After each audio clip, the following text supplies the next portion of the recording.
Je reviens sur cette marotte concernant la réflexion sur l'homme et la femme. Je trouve une formule qui me paraît assez heureuse et qui va énerver certainement quelques personnes. C'est au niveau du travail de l'homme et de la femme.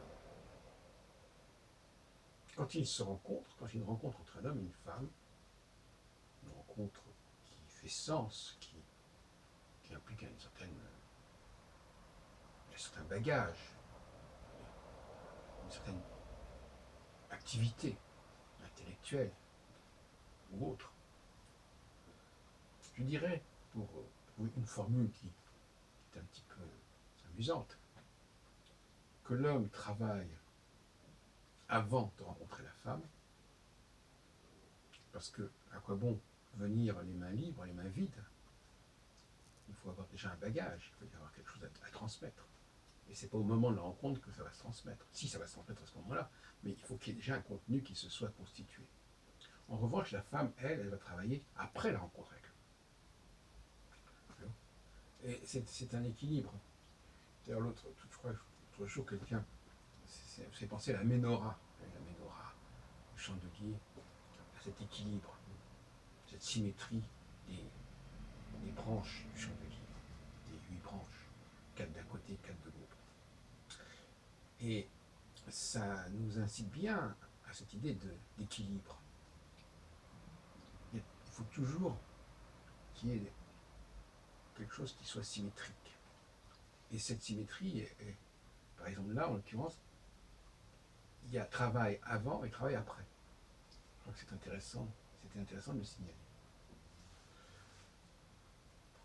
Ça, c'est à mon avis, c'est la norme. C'est la norme. Parce que je crois que c'est très important. Aujourd'hui, nous avons besoin de normes. C'est très important.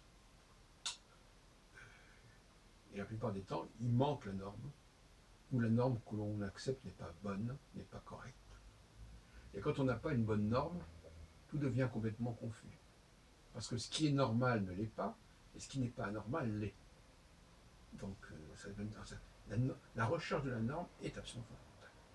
Et quand on a un personnage qui est son électron libre, qu'on ne peut pas relier à aucune norme ou à aucun groupe, puisque la norme est liée à un groupe, eh bien, il y a un problème. À ce propos, justement, je viens de voir un film, Harvey Milk, un film sur l'homosexualité de Gus Van Sant, puisqu'il y a un festival sur cette cinéaste à la Cinémathèque de Bercy, Paris, sur les campagnes pour améliorer ou neutraliser les attaques contre les homosexuels, hommes ou femmes d'ailleurs. Et il y a la question de la norme qui se pose.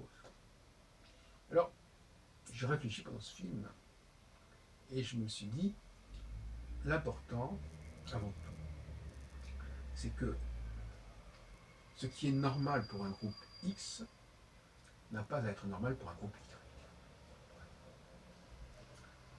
Un groupe n'a pas à imposer ses valeurs à un autre groupe. Ça paraît fondamental.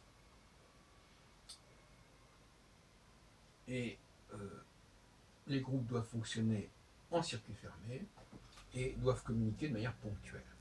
Et l'État a pour rôle, au niveau d'une forme de laïcité telle que je la conçois, a pour rôle de gérer les relations entre ces différents mondes. Quand un État est puissant et intelligent, il peut s'agrandir, il peut devenir un empire, il peut gérer des situations extrêmement complexes.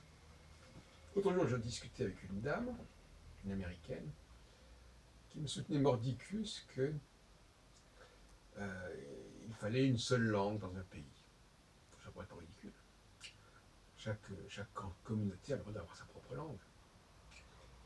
Chaque communauté a le droit d'avoir ses propres valeurs. On va comprendre au XXIe siècle que le mal absolu, c'est quand un groupe essaie d'imposer ses valeurs à un autre groupe. Mais je précise immédiatement, pour revenir à notre sujet initial de cette causerie, que les hommes et les femmes sont des mondes complètement différents. Par conséquent, ce qui est valable pour le monde des hommes n'est pas valable pour le monde des femmes. femmes. Ce qui est normal pour le monde des hommes n'est pas normal pour le monde des femmes. Et je terminerai en disant que de toute façon, en tout état de cause, il faut également tenir compte des valeurs cycliques et qu'il y a une normalité cyclique qui fait qu'à certains moments, certaines choses sont normales et à d'autres moments, elles ne le sont pas.